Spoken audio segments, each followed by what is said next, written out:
If you shut your eyes and are a lucky one, you may see at times a shapeless pool of lovely pale colours suspended in the darkness. Then if you squeeze your eyes tighter, the pool begins to take shape and the colours become so vivid that with another squeeze they must go on fire. But just before they go on fire you see the lagoon. This is the nearest you will ever get to it on the mainland. Just one heavenly moment. If there could be two moments, you might see the surf and hear the mermaids singing.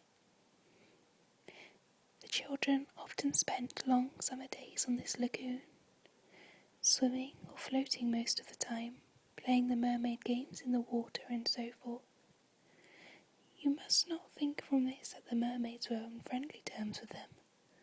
On the contrary, it was among Wendy's lasting regrets that all the time she was on the island, she never had a civil word from one of them.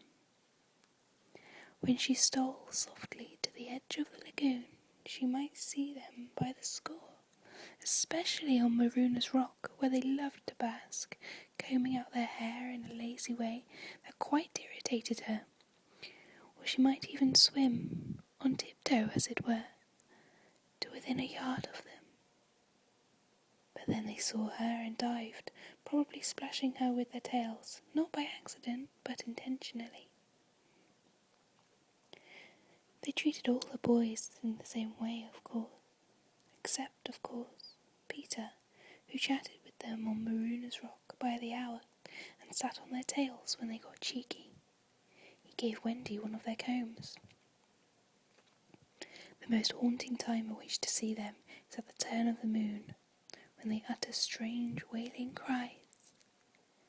But the lagoon is dangerous for mortals then, and until the evening of which we have now to tell, Wendy had never seen the lagoon by moonlight, less from fear, for of course Peter would have accompanied her, than because she had strict rules about everyone being in bed by 7. She was often at the lagoon, however, on sunny days after rain, when the mermaids came up in extraordinary numbers to play with their bubbles. The bubbles of many colours made in rainbow water they treat as balls, hitting them gaily from one to another with their tails and trying to keep them in the rainbow till they burst. The goals are at each end of the rainbow, and the keepers are only allowed to use their hands. Sometimes a dozen of these games will be going on in the lagoon at a time, and it is quite a pretty sight. But the moment the children tried to join in, they had to play by themselves, for the mermaids immediately disappeared.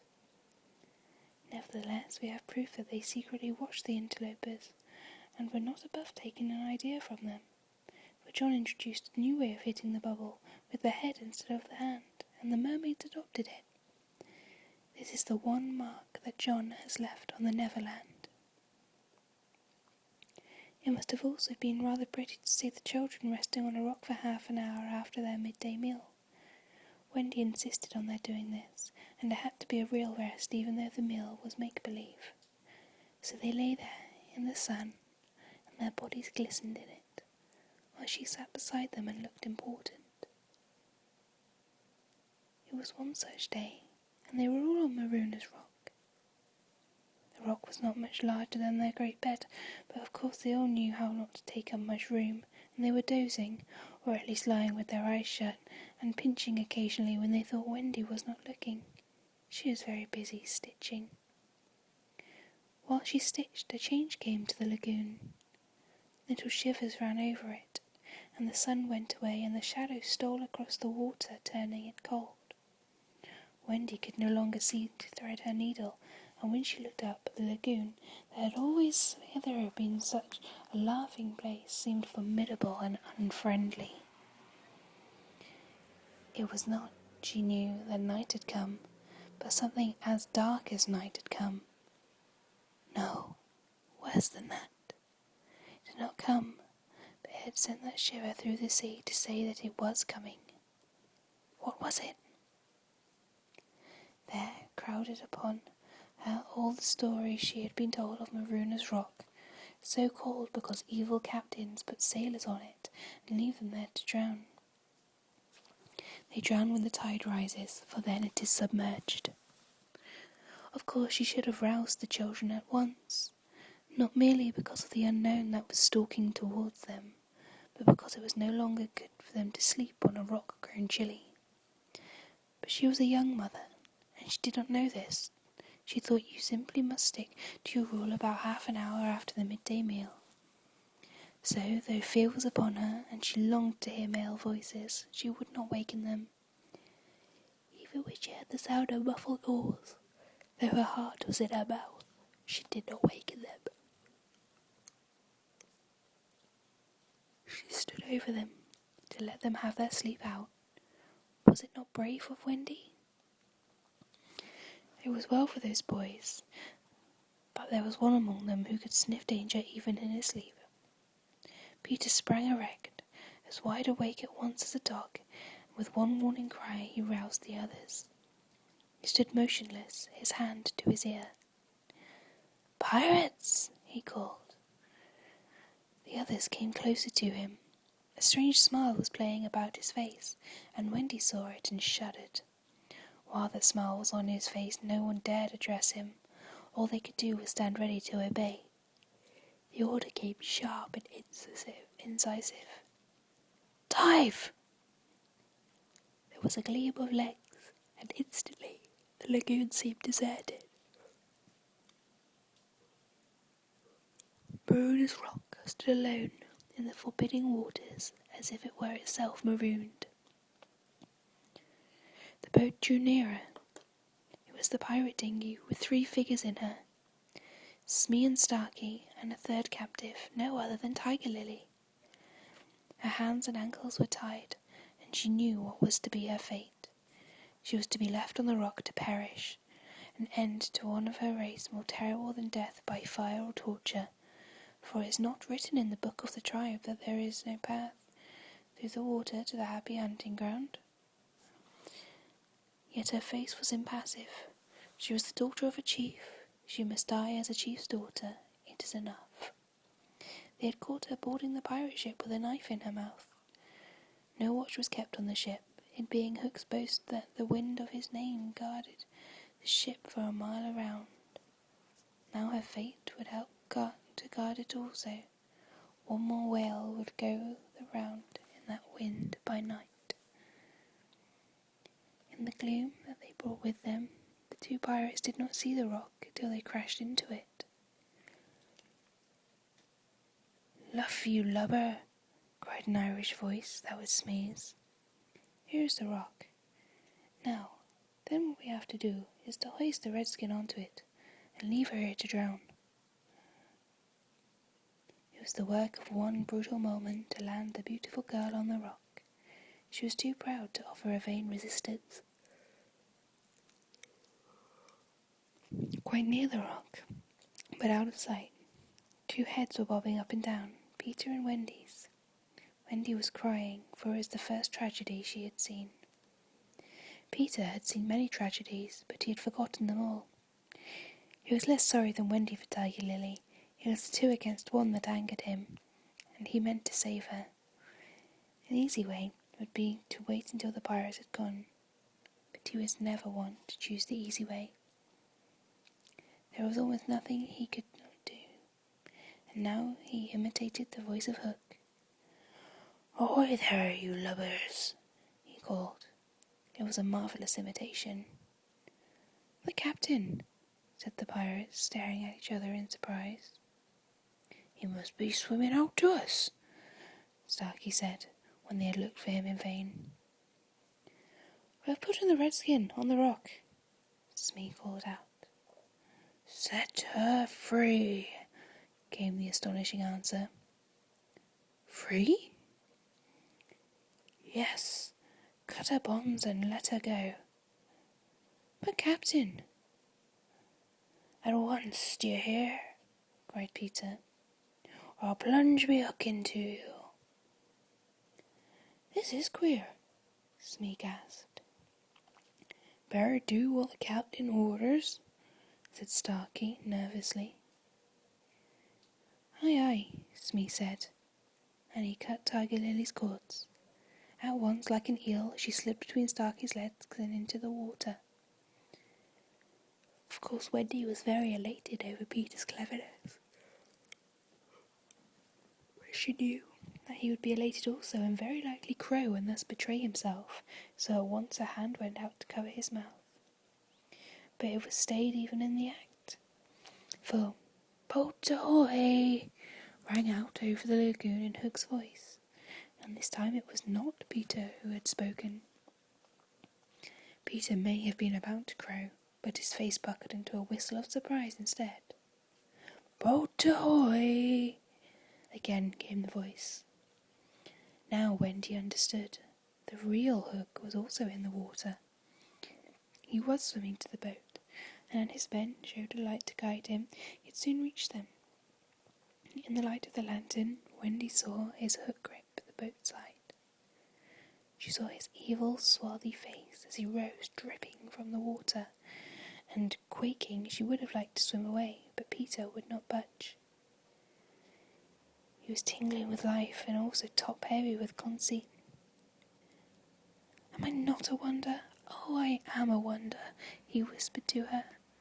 And though she thought so also, she was really glad for the sake of his reputation that no one had heard him except herself. He signed to her to listen. The two pirates were very curious to know what had brought their captain to them, but he sat with his hand on his hook in a position of profound melancholy. "Captain, is all well?" they asked timidly, but he answered with a hollow moan. "He sighs," said Smee. "He sighs again," said Starkey. "And yet a third time he sighs," said Smee. Then at last he spoke passionately. "The game's up," he cried. "Those boys have found a mother." Affrighted though she was, Wendy swelled with pride. "Oh, evil day," cried Starkey. "What's a mother?" asked the ignorant Smee. Wendy was so shocked that she exclaimed, "He doesn't know!" And always after this she felt that if you could have a pet pirate, Smee would be her one. Peter pulled her beneath the water, for Hook had started up, crying, "What was that?" "I heard nothing," said Starkey, raising the lantern over the waters. And as the pirates looked, they saw a strange sight. It was the nest I have told you of, floating on the lagoon, and the Never-bird was sitting on it. "See," said Hook, in answer to Smee's question, "that is a mother. What a lesson! The nest must have fallen into the water, but would the mother desert her eggs? No." There was a break in his voice. Then for a moment he recalled innocent days when... But he brushed away this weakness with his hook. Smee, much impressed, gazed at the bird as the nest was borne past, but the more suspicious Starkey said, "If she is a mother, perhaps she is hanging about here to help Peter." Hook winced. "Aye," he said, "that is the fear that haunts me." He was roused from this dejection by Smee's eager voice. "Captain," said Smee, "could we not kidnap these boys' mother and make her our mother?" "It's a princely scheme," cried Hook, and at once it took practical shape in his great brain. "We will seize the children and carry them to the boat. The boys will walk the plank, and Wendy shall be our mother." Again Wendy forgot herself. "Never!" she cried, and bobbed. What was that? But they could see nothing. They thought it must have been a leaf in the wind. "Do you agree, me bullies?" asked Hook. "There is my hand on it," they both said. "And there is my hook. Swear." They all swore. By this time they were on the rock, and suddenly Hook remembered Tiger Lily. "Where is the redskin?" he demanded abruptly. He had a playful humour at moments, and they thought this was one of the moments. "That is all right, Captain," Smee answered complacently. We let her go. Let her go? Cried Hook. 'Twas your own orders, the boatswain faltered. You called over the water to us to let her go, said Starkey. Brimstone and gall, thundered Hook. What cousining is going on here? His face had gone black with rage, but he saw that they believed their words, and he was startled. Lads, he said, shaking a little, I give no such order. It is passing queer, Smee said, and they all fidgeted uncomfortably. Hook raised his voice, but there was a quiver in it. Spirit that haunts this dark lagoon tonight, he cried, dost hear me? Of course Peter should have kept quiet, but of course he did not. He immediately answered in Hook's voice, Odds bobs, hammer and tongs, I hear you. In that supreme moment, Hook did not blanch, even at the gills, but Smee and Starkey clung to each other in terror. Who are you, stranger? Speak, Hook demanded. I am James Hook, replied the voice, captain of the Jolly Roger. You are not, Hook cried hoarsely. Brimstone and gall, the voice retorted. Say that again and I'll cast anchor in you. Hook tried a more ingratiating manner. If you are Hook, he said almost humbly, come tell me, who am I? A codfish, replied the voice. Only a codfish. A codfish, Hook echoed blankly, and it was then, but not till then, that his proud spirit broke. He saw his men draw back from him. Have we been captained all this time by a codfish? They muttered. It is lowering to our pride. They were his dogs snapping at him, but, tragic figure though he had become, he scarcely heeded them. Against such fearful evidence, it was not their belief in him that he needed. It was his own. He felt his ego slipping from him. Don't desert me, bully, he whispered hoarsely to it. In his dark nature there was a touch of the feminine, as in all the great pirates, and sometimes gave him intuitions.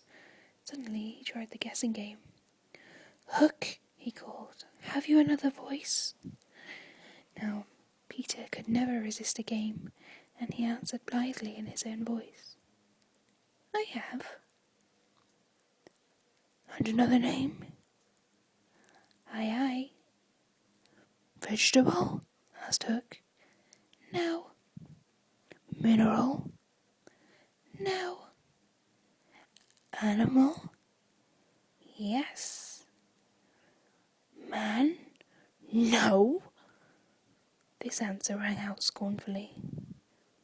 Boy? Yes.